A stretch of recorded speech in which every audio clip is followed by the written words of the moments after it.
And when they drew near to Jerusalem and came to Bethphage, to the Mount of Olives, then Jesus sent 2 disciples, saying to them, "Go into the village opposite you, and immediately you will find a donkey tied and a colt with her. Untie them and bring them to me. If anyone says anything to you, you shall say, 'The Lord has need of them,' and he will send them immediately." This took place to fulfill what was spoken by the prophet, saying, "Tell the daughter of Zion, behold, your king is coming to you, humble and mounted on a donkey, and on a colt, the foal of a donkey." The disciples went and did as Jesus directed them. They brought the donkey and the colt and put their garments on them, and he sat thereon. Most of the crowd spread their garments on the roads, and others cut branches from the trees and spread them on the road. And the crowds that went before him and that followed him shouted, "Hosanna to the Son of David! Blessed is he who comes in the name of the Lord! Hosanna in the highest!"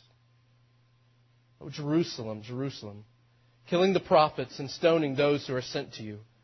How often I would have gathered your children together as a hen gathers her brood under her wings, and you would not. Behold, your house is forsaken and desolate. For I tell you, you will not see me again until you say, "Blessed is he who comes in the name of the Lord." Once there was a king who reigned over the whole earth. He was a good king and very powerful. He loved his subjects and governed the whole earth with perfect justice.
And it came to pass that the king decided to plant a beautiful vineyard to yield fruit for his court and for all of the earth. He supervised the work himself. He planted the vineyard and set a hedge around it and dug a deep winepress in it and built a tower. And then he chose one of the poorest clans in his realm to be the tenants of his vineyard. and he promised them all they would need if they would but ask him and trust him to give it. It was an almost unbelievable privilege to be chosen by the great king to tend his vineyard. And in the early days, the tenants loved their work.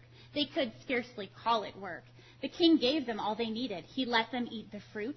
He guarded their borders and sent his messengers to them often. It was as if he were doing the work. But that became a problem, because soon the attitudes of the tenants began to change.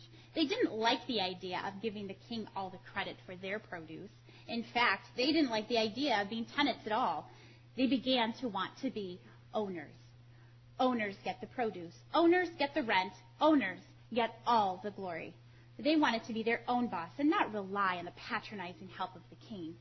And so a terrible thing happened. One day, the king sent his servants to receive a load of fruit from his vineyard, but they found no one at the winepress, or in the barns, or in the vineyard. These servants were 3 of the most faithful messengers of the king. They became very tense at the strange silence in the vineyard. Then, suddenly, from everywhere, the angry tenants emerged, and the servants of the king were surrounded. Those who didn't have sharp pruning hooks in their hands held large, jagged stones.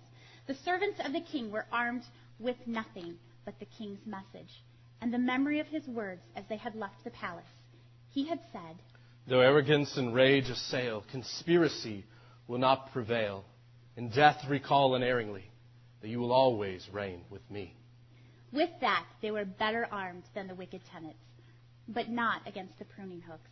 The tenants rushed upon them and grabbed the 2 younger messengers and made them watch while they beheaded the faithful old man with the pruning hook. They could hear him whispering the king's promise until the blow fell. He really believed it. In death, recall unerringly that you will always reign with me.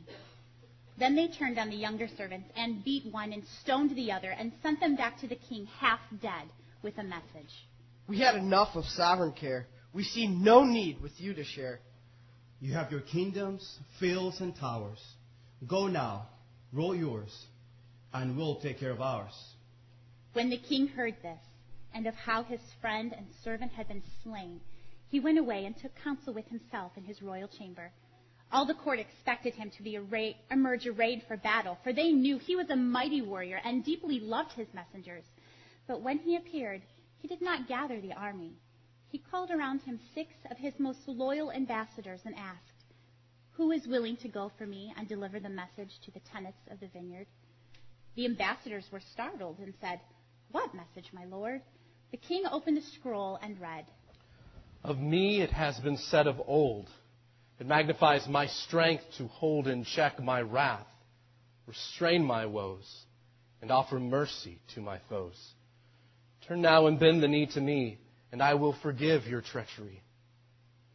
Who will go for me and deliver my word to the tenants of the vineyard?" And all 6 stepped forward, for there was no greater honor in the realm than to bear the message of the king.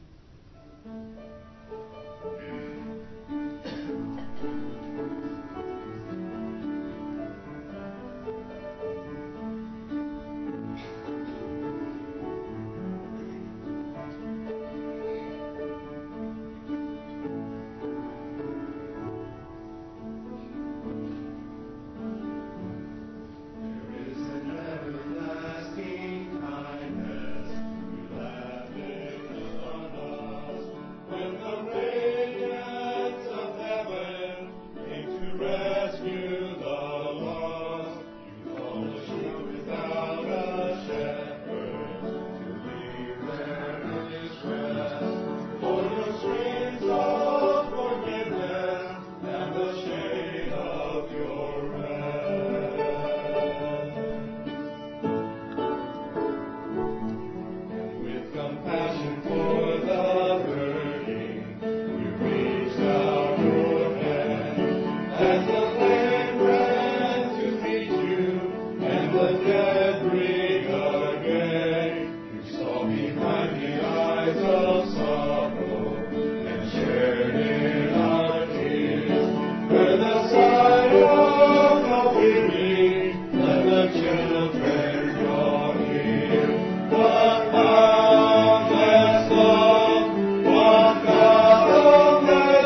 for the King that carried His gospel of peace to the fields of injustice and the valleys of need, to be a voice of hope and healing, and answer the cries of the hungry and helpless with the mercy of Christ.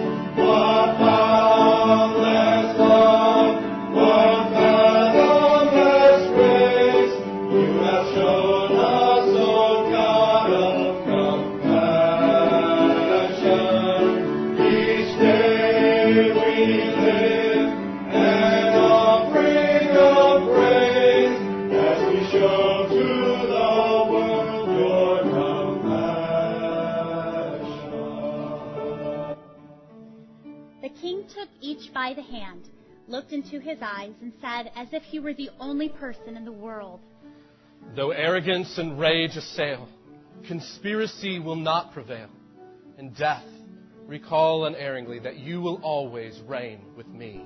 And with that as their only weapon, they journeyed to the king's vineyard. When they saw guards, they paused outside the gate and renewed their vows of loyalty to the king.